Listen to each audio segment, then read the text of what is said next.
وأشهد أن لا إله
Sharifpur Majumdar বাড়িবাসী, Sharifpur Majumdar বাড়িবাসী doctor Sirajul Islam সরকার সাহেবের দরবারে জনাব আলম মিয়া মজুমদার আল্লাহ পাকের দরবারে শুকরিয়া আদায় করি যে মহান রব্বুল আলামিন আমাদেরকে আজকের এই সপ্তাহের শ্রেষ্ঠ দিন জুমার দিন হাদিস শরীফ আছে যে দিনে বান্দা যখন আল্লাহর কাছে হাত তুলে আল্লাহ এই হাতটা খালি হাতে ফিরায় না, সুবহানাল্লাহ। অর্থাৎ দোয়া কবুলের দিন, গরিবের জন্য হজের দিন, সপ্তাহের শ্রেষ্ঠ দিন। আল্লাহ তাআলা আমাদেরকে আগে আসার বসার এবং আল্লাহ তাআলা আমাদেরকে সুস্থ রাখছেন, ভালো রাখছেন। আমরা আল্লাহ পাকের এই জান্নাতের বাগানে আসতে পেরেছি, এজন্য আমরা সকলে আল্লাহ দরবারে শুকরিয়া আদায় করি। সকলে বলেন আলহামদুলিল্লাহ। সম্মানিত মুসলিয়ানে কেরাম, আজকে খুতবার আলোচনার বিষয়বস্তু হচ্ছে রাসূলের আদর্শ। এই দুনিয়াতে আল্লাহ যত মানুষ পাঠিয়েছেন, যত নবী রাসূল পাঠিয়েছেন, অর্থাৎ বাবা আদম থেকে এই পর্যন্ত দুনিয়াতে যত মানুষ আসছে, সমস্ত মানুষের মধ্যে সেরা মানব হচ্ছেন, শ্রেষ্ঠ মানুষ হচ্ছেন আমাদের নবী মুহাম্মদ রাসূলুল্লাহ সাল্লাল্লাহু আলাইহি ওয়াসাল্লাম, সর্বকালের সর্বযুগের শ্রেষ্ঠ রাসূল।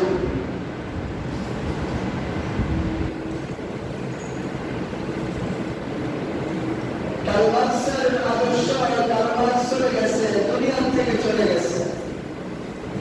লেনিনের আদর্শ, যতদিন লেনিন ছিলেন লেনিনের আদর্শ ছিলেন, লেনিন দুনিয়া থেকে চলে গেছে, লেনিনের আদর্শ শেষ।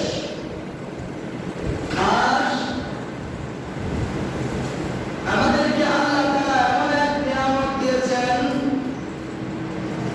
সবচেয়ে বড় নিয়ামত। আল্লাহ নবী ইরশাদ করেন, মুসা নবী যদি আমার জমানায় দুনিয়াতে আগমন করতেন, তাহলে মুসা নবী আমার উম্মত হতেন এবং আমার উম্মত হইয়া আমাকে অনুগত করতেন। সুবহানাল্লাহ। আল্লাহ আমাকে এত ইজ্জত এবং সম্মান দিয়া দুনিয়াতে পাঠাইছে। সুবহানাল্লাহ। আউযু বিল্লাহি মিনাশ শাইতানির রাজীম।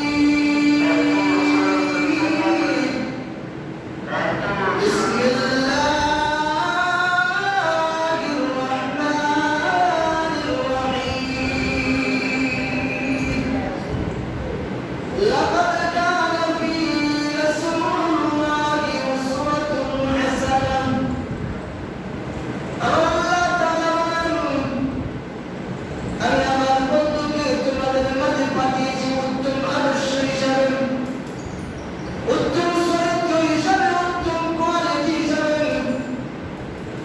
সবচাইতে বড় মডেল করে দুনিয়াতে পাঠিয়েছি। আমার রাসূলের থেকে আর কোনো মডেল নাই, আর কোনো আদর্শবান দুনিয়াতে নাই।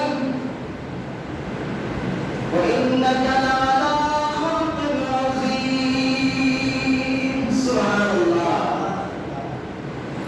ও নবী গো, আপনি অত্যন্ত সমস্ত উত্তম চরিত্রে নিশ্চয়ই আপনি, আল্লাহ এখানে ইন্না ব্যবহার করছেন। ওয়া ইন্নাকা লাআলা খালকিন আযীম। নিশ্চয় আমি আল্লাহ আপনাকে উত্তম আদর্শ দিয়ে, চরিত্র দিয়ে দুনিয়াবাসীর কাছে প্রেরণ করছি। সুবহানাল্লাহ।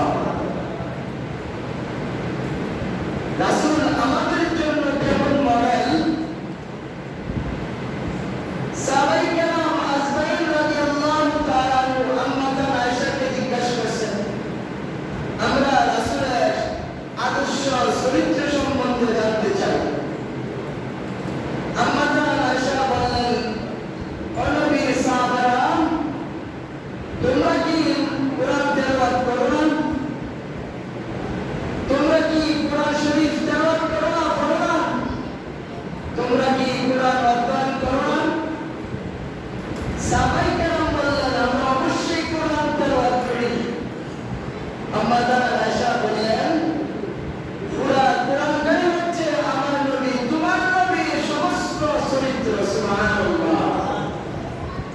চিন্তা করছেন ৬০৬৬ আয়াত, ৩০ পারা কোরআন, ১১৪ সূরা।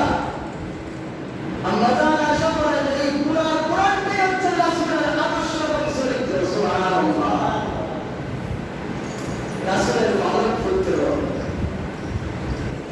আনাস, মালিক ইবনে আনাস রাদিয়াল্লাহু তাআলা ১০ বছর খেদমত করেছেন। রাসূলের খেদমত করেছেন ১০ বছর। রাসূল আকরাম সাল্লাল্লাহু আলাইহি ওয়াসাল্লাম একদিন আনাসকে বললেন, আমার ওই বাড়ি থেকে আমার এই জুব্বাটা, আমার এই জামাটা নিয়ে আসো। আনাস রাদিয়াল্লাহু তাআলাকে রাসূল ওয়াদা করলেন যে আমার ওই বাড়ি থেকে, আমার এই ঘর থেকে আমার জামাটা নিয়ে আসো। আনাস গেছে, মধ্যে মধ্যে দেখে যে ওখানে খেলাধুলা করতেছে। তো ছোট মানুষ আনাস রাদিয়াল্লাহু তাআলা, আমি তখন নাবালক, আমার ৯-১০ বছর বয়স, ৮ বছর ৯-১০ বছর এরকম বয়স। রাসূল আমাকে বললেন আমার জামাটা নিয়ে আসো। আমি প্রথম দেখলাম আমার সঙ্গীরা সাথীরা খেলাধুলা করে। আমি খেলায় দেখার জন্য মুগ্ধ হয়ে গেলাম, দাঁড়িয়ে গেলাম, সাথী সঙ্গী বন্ধু বান্ধবের সাথে দাঁড়িয়ে গেলাম খেলা দেখার জন্য। আমার আর খেয়াল নাই, মনে নাই রাসূল যে আমাকে জুব্বার কথা, জামার কথা বলছে, আস্তিনের কথা বলছে। অনেকক্ষণ অপেক্ষা করার পরে রাসূল আবার ঘর থেকে হুজুরখানা থেকে বেরিয়ে রওনা দিচ্ছেন যে আনাস কি ভুলে গেল নাকি কোথাও চলে গেল, ব্যাপারটা কি? যাইতে যাইতে দেখে আনাস দাঁড়িয়ে দাঁড়িয়ে খেলা দেখতেছে। কেমন আদর্শবান, কেমন নবী! আনাস পিছন দিকে তাকিয়ে দেখে রাসূল আকরাম সাল্লাল্লাহু আলাইহি ওয়াসাল্লাম তার দিকে আসতে আছেন। আনাস যখন রাসূলের দিকে তাকালেন, রাসূল একটা আনাসের দিকে তাকাইয়ে একটা মুস্কি হাসি দিয়েছেন। আমরা যদি আমাদের সামনে ফাড়াইতাম কিছু আনন্দ, দেরি হতো, কত গরম হয়ে যেত, ফিরো লাগাই যাব, ঠিক না? মা কোন, বাপ কোন, ভাই কোন, উস্তাদ কোন, আমরা রাসূলের এই আদব, রাসূলের এই মডেল, আদর্শ আমাদের মধ্যে নাই। আনাস বলে রাসূল আমার দিকে তাকাইয়া একটা মুস্কি হাসি দিয়েছেন। আমার আর কিছু বলতে বলে নাই, তুমি বলার আগে নাই। আমি আনাস রাসূল মুস্কি হাসি দিয়েছেন, এমন ভয় পেয়ে গেলাম আমার শরীর কাঁপা আরম্ভ করছে। আরে আমি কত বড় বিয়াদবি করে ফেললাম। আমার অনেক আগে আমাকে অর্ডার করলেন রাসূলের জামা আনার জন্য, আর আমি দাঁড়িয়ে দাঁড়িয়ে খেলা দেখতে আসি, আর রাসূল তার হুজুরখানা থেকে বেরিয়ে এখন রওনা দিয়েছেন জামার জন্য। আমি কত বড় বেয়াদবি রাসূলের সামনে করে ফেলেছি, রাসূলের সাথে। আনাস তার জীবনে লিখে রাখেন, আমি এমন ভয় পেয়েছি, আমি দৌড়ি যে তাড়াতাড়ি জামাটা নিয়ে আসলাম, রাসূলের কদম মোবারকে পড়ে গেলাম। ইয়া রাসূলুল্লাহ, আমি ছোট মানুষ, ইয়া রাসূলুল্লাহ, আমি তো বেয়াদবি করেছি আপনার সাথে, আপনার সাথে আমি বেয়াদবি করেছি। রাসূল হাদিস শরীফে আসছে, রাসূলের আনাসের মাথার মধ্যে হাতটা বুলাইয়া বলতেছে, আনাস আমি তো তোমাকে কিছু বলি নাই, তুমি তো ছোট মানুষ, তোমার তো ভুল হবে, তুমি ভুল করবে, তোমার খেয়ালটা তো অন্যদিকে তাকিয়ে করো, তোমার দুষ্টামির বয়স, খেলাধুলার বয়স। আনাস আমি মনে কষ্ট পাইলে, আমি বুঝতে পেরেছি তুমি ছোট মানুষ, তুমি কোথাও খেলাধুলা মুক্ত হয়ে গেছো। ইয়া রাসূলুল্লাহ, আমার জন্য দোয়া করেন, আমার মা আমাকে আপনার কাছে দিয়ে গেছে। সুবহানাল্লাহ। এটা ছিলেন রাসূলের আদব, এটা ছিল রাসূলের আদর্শ। এক ইহুদি রাসূলকে পানি তুলতে বলছেন, পানির যে বালতি কুফরের মধ্যে পড়ে গেছে, কুফরের মধ্যে পড়ে গেছে। কুফর দেখে যে পানি আর ঢুকেনি, বালতি পড়ে গেছে। ইহুদি এসে রাগ করে রাসূলের গালের উপরে থাপ্পড় মেরেছে। রাসূল কিছু বলে নাই, যে হাত দিয়ে ইহুদি রাসূলের গালের মোবারকে থাপ্পড় মেরেছে, ওই হাত অবশ হয়ে গেছে, সাথে সাথে অবশ হয়ে গেছে। রাসূল বকবক করে লাগে নাই। ইহুদি বললেন, ইয়া রাসূলুল্লাহ, আমি বুঝতে পারি নাই, তোমাকে চিনতে পারি নাই, তুমি আল্লাহর পয়গম্বর, আমি তোমার গায়ে হাত তুলেছি নবী, তুমি আমাকে একটা কথা বললে না, একটা গালি দিলে না, আর আল্লাহ তোমাকে কত ভালোবাসে, তোমার গায়ে হাত তোলার কারণে আমার হাতটা অবশ হয়ে গেছে। নবী গো, আমি বেয়াদবি করেছি, আমার উপরে মাফ করে দাও। সুবহানাল্লাহ। এটা ছিল নবীজির আদব, এটা মডেল, এটা রাসূলের আদর্শ।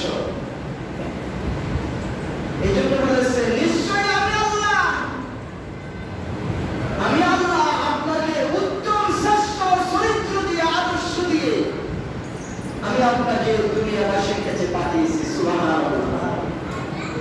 মসজিদে নববীতে আল্লাহ রাসূল সাহাবায়ে কেরামকে এইভাবে মসজিদের মধ্যে দিনের আলো যখন কুরআন নাযিল হতো, এটা গুহা জামালে নূর, ওইখান থেকে আসে রাসূল এই আয়াতটা তালিম দিতেন সাহাবায়ে কেরাম।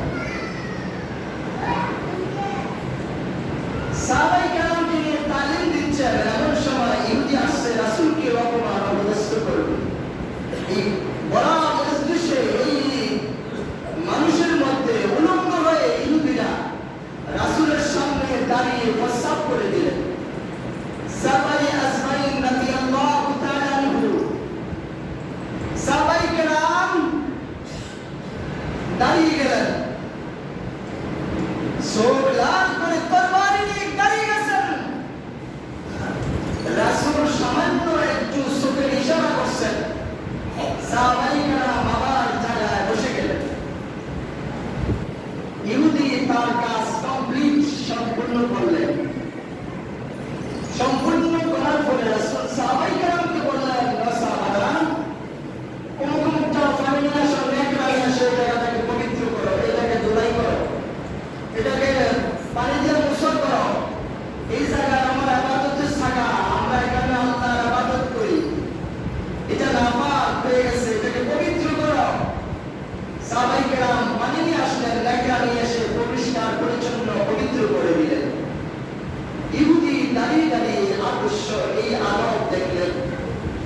ইহুদি অবাক হয়ে গেলেন, আজকে তো আমি এখান থেকে কল্লা হয়ে যাওয়ার কথা ছিল না, সবাই মুসলমান, সবার কাছে তরবারি আছে, এই যে আমরা এখানে নামাজ পড়ি, এটা কিন্তু অস্ত্রধার, এটা অস্ত্রখানা, এখানে অস্ত্র। সাহাবায়ে কেরাম যখন নামাজ পড়তেন, অস্ত্রগুলো সামনে রাখতেন, যুদ্ধের ময়দানে অস্ত্র পাশে রাখতেন অথবা পিছনে রাখতেন। কিছু সাহাবায়ে কেরাম পড়ে দিতেন, কিছু সাহাবায়ে কেরাম নামাজ পড়তেন। আব্দুল্লাহ ইবনে মাসউদ রাসূল খানায় খাবার দরজার সামনে দাঁড়িয়ে নামাজ পড়তেছেন। যখন সিজদা চলে গেছেন, এমন সময় দেখলেন আব্দুল্লাহ ইবনে মাসউদ দেখলেন রাসূলকে লক্ষ্য করে তীর মারতে আসে। আব্দুল্লাহ ইবনে মাসউদ এভাবে দাঁড় হয়ে সামনে দাঁড়িয়ে গেলেন। কাফেররা রাসূলকে তীর মারতে আসে, এই তীর এসে আব্দুল্লাহ ইবনে মাসউদের বাম এই লোকার লতি ছিদ্র করে তীর মারা গেছে। রক্ত পড়তে আছে অজ্জরে, ওর মধ্যে লেগে পাচ্ছে না, মাথার মধ্যে ছোট্ট কয়েক ইঞ্চি, যেরকম কয়েকদিন আগে আমাদের প্রধান নাম সাবেক প্রেসিডেন্ট আমেরিকা, ওনাকে মারার জন্য গুলি করছে, ওনার গুলি এইভাবে কান দিয়ে ছিদ্রে, কান দিয়ে লেগে গেছে। যারা খবর দেখতেছেন, খবর দেখেন, জানেন আমরা এখন সাথে সাথে কিছু পাচ্ছি, এই ওনার কান দিয়ে কান ছিদ্রে গেছে, গুলি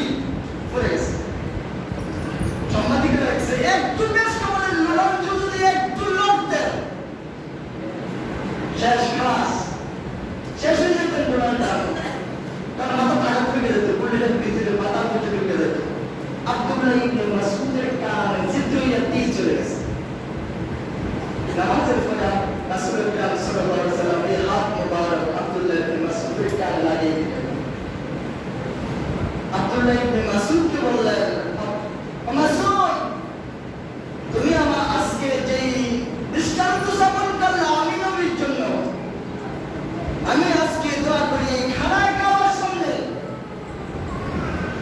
তোমার হাত দিয়ে তুমি যে কাফেররা, যে আবু জাহেল, উতবা, শাইবা, যারা আমাকে মারার জন্য তীর মারছে, যে লোকটা তোমার হাতে যুদ্ধের ময়দানে তোমার হাতে সেই কর্তন হবে, নিহত হবে না। যেটা বলতে চেয়েছিলাম, রাসূল আকরাম সাল্লাল্লাহু আলাইহি ওয়াসাল্লাম সাহাবায়ে কেরামকে অর্ডার করছেন, তোমরা কি করো? তোমরাই করো, পরিষ্কার করো, পরিচ্ছন্ন করো। এই অবস্থা ইহুদি দাঁড়িয়ে দাঁড়িয়ে দেখলেন। কাজ কমপ্লিট হওয়ার পরে ইহুদি অবাক হয়ে গেলেন, হৃদয়টা নরম হয়ে গেল, হেদায়েত হয়ে গেল, অবাক হয়ে গেলেন। এই মুসলিম পাড়া একজনও কি নাই, এখানে বেতন নাই, কাফের নাই, সবাই মুসলিম, সবার কাছে তরবারি আছে। এই তরবারি এক আঘাতে আমার কল্লা শিরুষে আমি এই মুসলিম পাড়া এসে উলঙ্গ হয়ে প্রস্তাব করে দিলাম।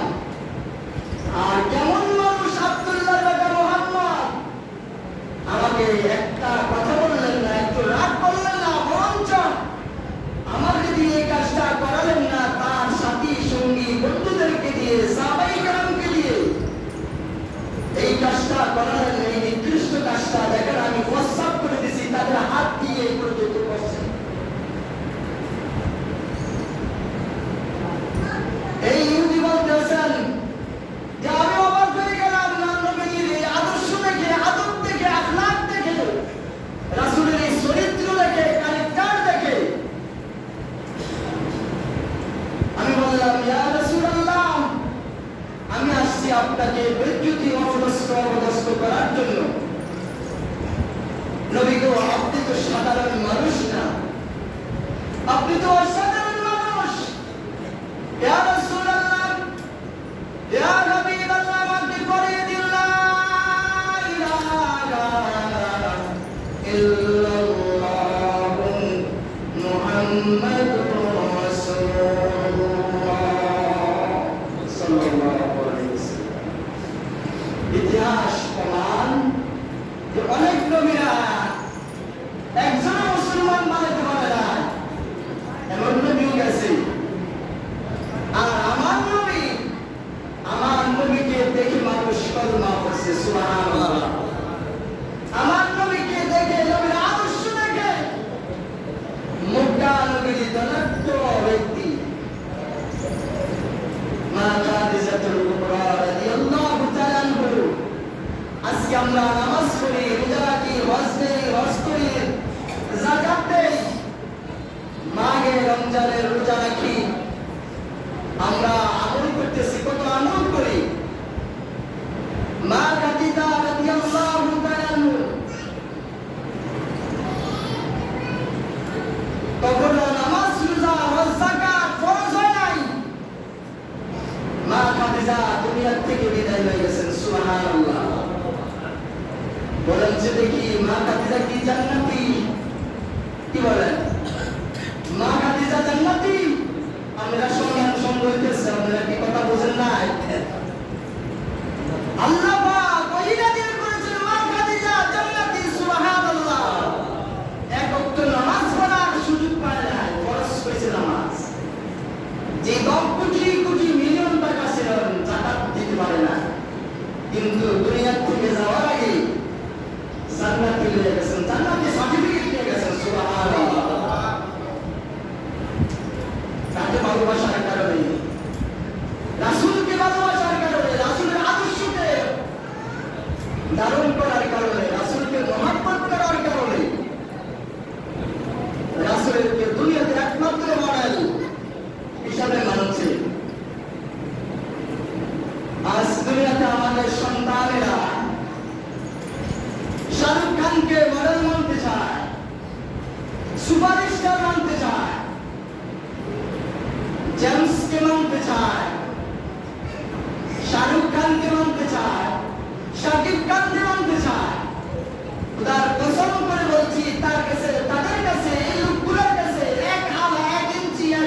পরিমাণ রাস্তাদের কোনো আদর্শ এটা। আপনি যদি আমি যদি আদর্শ পেতে চাই তাহলে আমাদেরকে নবীর আদর্শ চলে যেতে হবে। লাকাদ কানা ফী রাসূলিল্লাহি উসওয়াতুন হাসানাহ, আমি আপনাকে উত্তম শ্রেষ্ঠ আদর্শ হিসেবে তৈরি পাঠিয়েছি। সুবহানাল্লাহ। কেমন আদর্শবান ছিলেন, কেমন মডেল ছিলেন। মক্কা বিজয়ের পরে যারা মানুষের প্রতি জুলুম করে, অত্যাচার করে, শোষণ চালায়, জ্বালানি করুন, মক্কার বড় বড় নেতাগুলো জ্বালানি ছিল, স্বৈরাচার ছিল, অহংকারী ছিল, মানুষের প্রতি জুলুম করেছে, হত্যা করেছে, অত্যাচার করেছে। আমার আপনার নবী 3 বছর মক্কার কারাগারে ছিলেন। এজন্য উলামায়ে কেরাম বলেন, আপনি বিনা দোষে যদি আপনি জেল কাটেন, এটা রাসূলের সুন্নাত আদায় হবে। আপনি বিনা দোষে যদি গালি শোনেন, এটা সুন্নাত, রাসূলের সুন্নাত। এজন্য আজকে আলেম ওলামাকে কত রকমের বেদনামি মারে, কত লম্বা কথা কয়।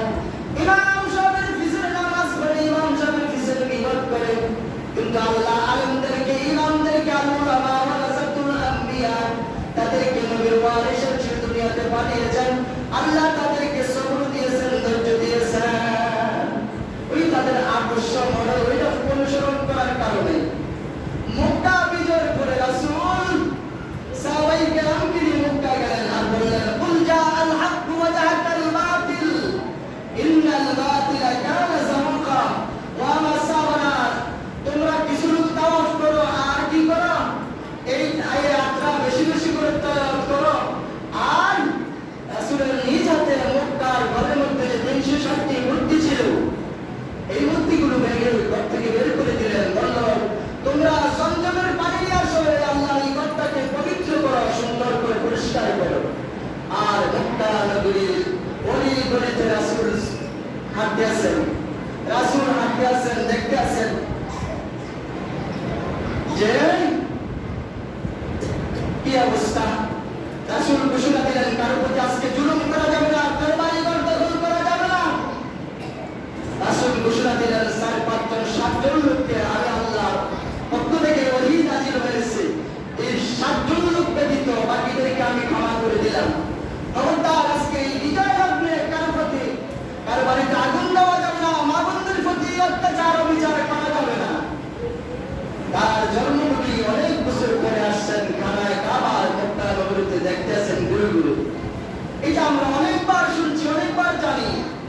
এক বুড়ি মক্কা থেকে ছেড়ে পাহাড়ে আশ্রয় নেওয়ার জন্য যাচ্ছেন।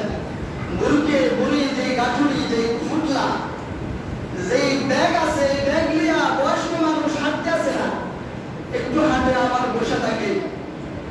রাসূল পিছিয়ে দিয়ে যে বললেন, সালাম দিলেন, কথা সংক্ষিপ্তি করে নিয়ে আসছে। সালাম দিয়ে বললেন, মা আপনার বাড়ি কোথায়, কোথায় যাবেন, কোথায় আপনার ঠিকানা, আপনি যদি অনুমতি দেন আপনার গাঠুরি এই ব্যাগটা আমি আপনার বন্ধুস্থলে পৌঁছে দেব। বুড়ি বললেন, না বাবা, তুমি কোথেকে আসছো, তুমি কি এই মক্কা নগরীতে নতুন আসছো নাকি? তুমি কি জানো না আব্দুল্লাহর বেটা মুহাম্মদ 10,000 সৈন্য নিয়ে খানায় কাবা দখল করছে মক্কা। তার ভয়ে ঘর ছাড়ছি, বাড়ি ছাড়ছি, এখন ছেড়ে চলে যেতেছি পাহাড়ে আশ্রয় নেব। নবীজি বলছেন, আপনি কি আব্দুল্লাহর বেটাকে দেখছেন, আপনি কি মুহাম্মদকে দেখছেন? নবীজি বলতেছেন, আমি আব্দুল্লাহ। ওই মহিলা বলতেছেন, আমি আব্দুল্লাহর বেটা মুহাম্মদকে দেখি নাই। তার সাথে কথা বলতেছে আব্দুল্লাহর বেটা মুহাম্মদ রাসূলুল্লাহ সাল্লাল্লাহু আলাইহি ওয়াসাল্লাম। আজকে আমাদের মুসলমানদের অধঃপতনের কারণ হচ্ছে আমাদের রাসূলের আদর্শ নাই। রাত্রে বেলা ফাঁকি বানিয়ে যা চুরি করার লেগা, কোথায় কার কাছে দাম আছে, কোন নাইকুল আছে, কোন আম আছে, কমল আছে, পুষ্পিক মাছ আছে, এগুলো রাখতে বেলা টোয়াইব। আমার নামাজের মসজিদে নামাজ করতে হয়, কেউ আমাদের রাতকে বাড়িয়ে যায় গোপন কাজের জন্য। কেউ পিস্তল ধরে, কেউ ডাকাত ধরে গায়ে দিয়া কি করে ডাকাতি করে, চুরি করে, অন্য সম্পদ দখল করে নিয়ে যায়। রাসূলের মডেল না থাকার কারণে, আদর্শ না থাকার কারণে আজকে আমরা এই অধঃপতন। ওয়াখির দাওয়ানা